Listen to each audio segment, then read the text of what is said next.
This show is brought to you by Telvor Motorhomes, ARB 4x4 Accessories, and proudly supported by Caravan in Queensland.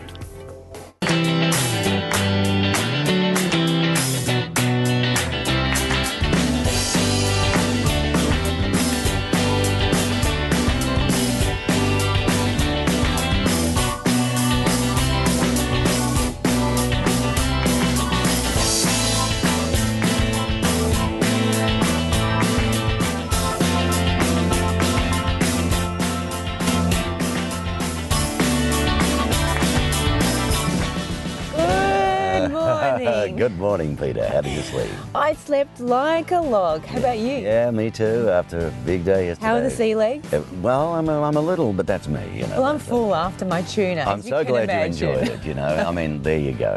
It wasn't wasted after all. On tonight's show, we make a beeline for Bundaberg to sample some of Bundaberg's finest. We're also going to be investigating why the 24th of May 1770 is such a significant date in Queensland history. Heading north from Hervey Bay, about 120 clicks, you'll come upon Bundaberg. I'm off to the distillery first to do the famous Bundaberg Distillery tour, where 90,000 tourists ascend each year. The history of Bundaberg Rum, or Bundy, began over 100 years ago in the Bundaberg sugarcane region of central Queensland. Bundaberg first began producing commercial sugar in 1872, but the real boom came later, when Queensland enjoyed a surge of economic growth. This economic boom was fantastic for Queensland, and of course fantastic for the farmers and all the sugarcane farmers in the Bundaberg region. But with all this wonderful success, there also came a problem. What do you do with all the big byproduct that was left, being molasses, and tons of it? Well, the farmers knew what to do. Up-cropped little distilleries all over Queensland. But then, in 1888, they got together, a group of farmers, and said, you know what? Let's do something better than this. And really, the birth of the Bundaberg Distillery and Bundaberg Rum was truly born. I'm meeting with Duncan Littler, the marketing manager at the distillery, to take me through the history of this iconic Queensland drink. Rum's all about molasses. The production process really actually starts out in the fields, in the rich fertile soil that you would have seen when you drove into Bundaberg. It's in here that the sugar cane is grown. It's where we get our top quality sugar cane. It's taken next door to the mill, and when they refine the sugar, the byproduct is called molasses. Wow. Yeah, so we then pump the molasses over here into the rum distillery where we store it. Right. We then take the molasses and we mix it with our own special strand of yeast. So is that the key? It is the key. We've got a secret strand of yeast that we've stored in a few different secret locations around the world. Right. We then put this into the fermentation process. Now the fermentation process that you're seeing here takes a minimum of 36 hours. So after 36 hours, we then take that liquid and then we move it over into the first part of the distillation process. Okay. So all our rum is double distilled. So the first distillation process goes through the low wine still here. Once it's gone through this still, it then moves over to our rum pot still over here for the second distillation process. Once that's happened, we then take it out of there and then we move it into our American white oak vats where the rum is stored for a minimum of 2 years. Wow. Everything's still, huh? 2 years included. 2 years, 2 years. So it sits in these vats for 2 years. While it's sitting here, it's going to be picking up flavours and colours from the timber. Right. All these vats are about 70,000 litres. We have about 300 of these on site. So we can store about 22 million litres of rum here on site. Wow. Well, you're all over the world and it's a very popular brew, there's no doubt about it. But you're telling me that one of the secrets is the yeast. Well, the yeast is part of the process. It's a critical part of the process. Right. But there's a lot of ingenuity and craftsmanship that goes into creating these rums. So look, every part of the process that we're talking about is equally as important. It's a time-honoured process that started in 1888 and we're still using the same process today. So it's very exciting. Duncan, that sounds great. Can we go and have a look now? Yeah, let's go check it out. All right. Well, Duncan, this is pretty impressive. We're standing in a replica, actually, of a vat. Yes. Okay, because this business is all about vats. That's right. But this is beautiful wood. I believe it's American white oak, is that right? Yeah, so all our vats are made of American white oak.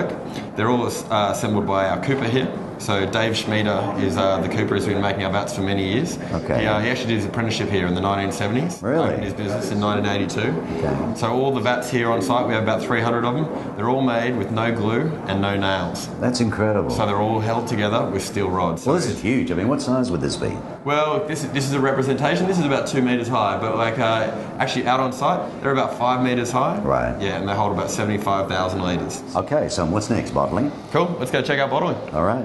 Well, Duncan, these are what you'd refer to as the older bottles, wouldn't you? That's right. Because I do remember the black. Yeah. These bottles that we've got here for, you can't get anymore. There are some floating about on eBay, but you can't buy these in the bottle shops usually anymore.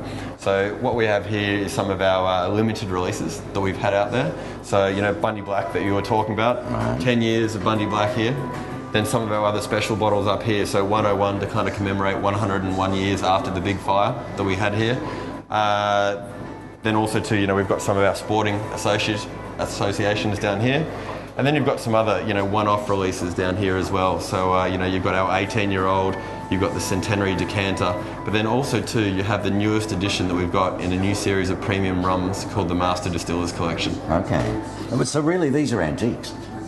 Antiques and highly collectible. So, you know, some of these bottles... Are they valuable? They're obviously very valuable. Very valuable. So Bundaberg Black, these bottles here, you'd get about $400-500 plus on eBay for Wow. each one of these bottles. Okay. Yeah. Bottle down here, the decanter, probably about $1,500. And then that bottle down there, it was a numbered bottle.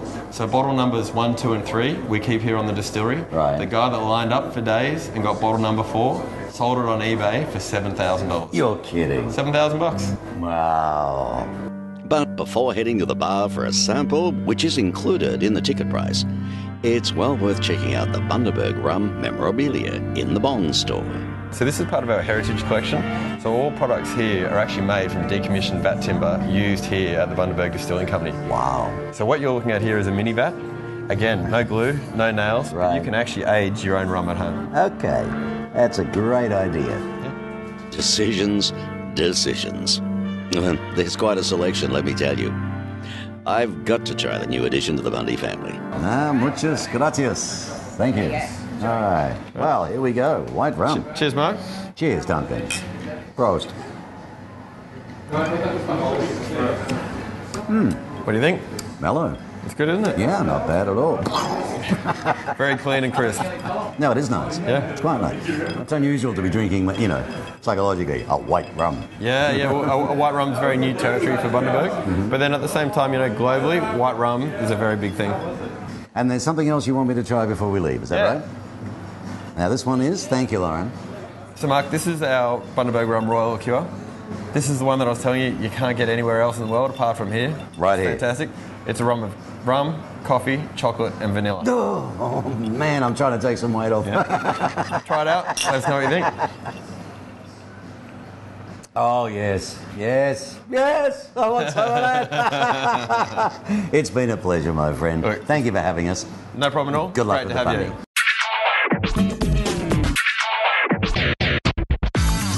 When you're travelling off-road, there's nothing worse than getting lost. You may not see a soul for a few days, so it's very important that you have some reputable maps on hand. Troy, what have you got for us today? Steve, what I've got for you today is the Hema HN5i. It's the latest and greatest in Hema's digital product line. Okay, Troy, let's give it a go. Sounds good, let's go. So Troy, now that I've got us lost, how does the Hema work? The Hema's a great little unit. I mean, as you can see here, what we're using is the four-wheel drive navigation, or Aussie Explorer. Right. Basically, the interface has been totally designed by staff at Hema Maps, so that we can make it as user-friendly as possible. Okay. So, I mean, as you can see just in here, we've got the blue track of where we've been for the last day or two. You can also see wow. large range of campsites that are all listed on the Oz 250 topo map. At least it takes the stress and worry out of things like that when you do get lost.